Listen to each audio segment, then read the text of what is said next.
Well, you can see where we topped out at yesterday, that around that 90-degree mark. With the cool pattern I'm seeing setting up for the first part of September, these may be the last 90s we see across the area for the season. We're already about 9-10 degrees cooler compared to where we were yesterday, with a lot of 70s showing up across the region for us here.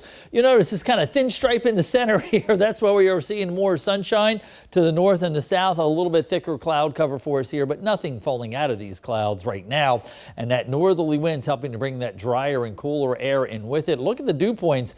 They were in the 70s yesterday. That's why it felt like the mid to upper 90s when the actual temperatures were near 90.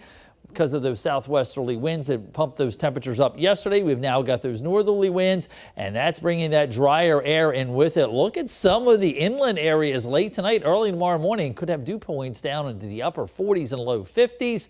Meanwhile, that also allows those temperatures to cool down probably into the mid 50s, those inland areas here.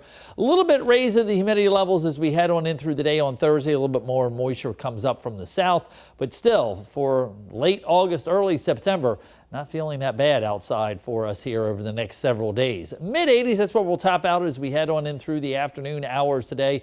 Again, a slim chance, maybe a spotty sprinkle along the coastal areas for us here, but I think the majority of us do remain dry. There's those 50s I was talking about, inland spots. Turn the AC off, open up the windows, let Mother Nature do the air conditioning for you with those clear skies and light winds there. Could be a little bit of patchy ground fog across the area early tomorrow morning.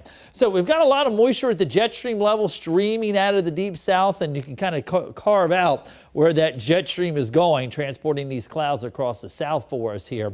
The showers and storms that came through late last night offshore with that cold front, but that cold front kind of hangs around the neighborhood here as little waves of low pressure track along it. And you can kind of see the majority of our weather is going to be dominated by this high pressure with that clockwise flow, keeping that drier, cooler air in place for the middle part of the week. Eventually, though, like I said, we will see that high kind of slide to a position where we start to get a little bit more of that moisture coming up on the back side of it here. Chance for a shower or thunder shower possible in here on Thursday, then even more so possible Friday afternoon as that front kind of works its way through the area.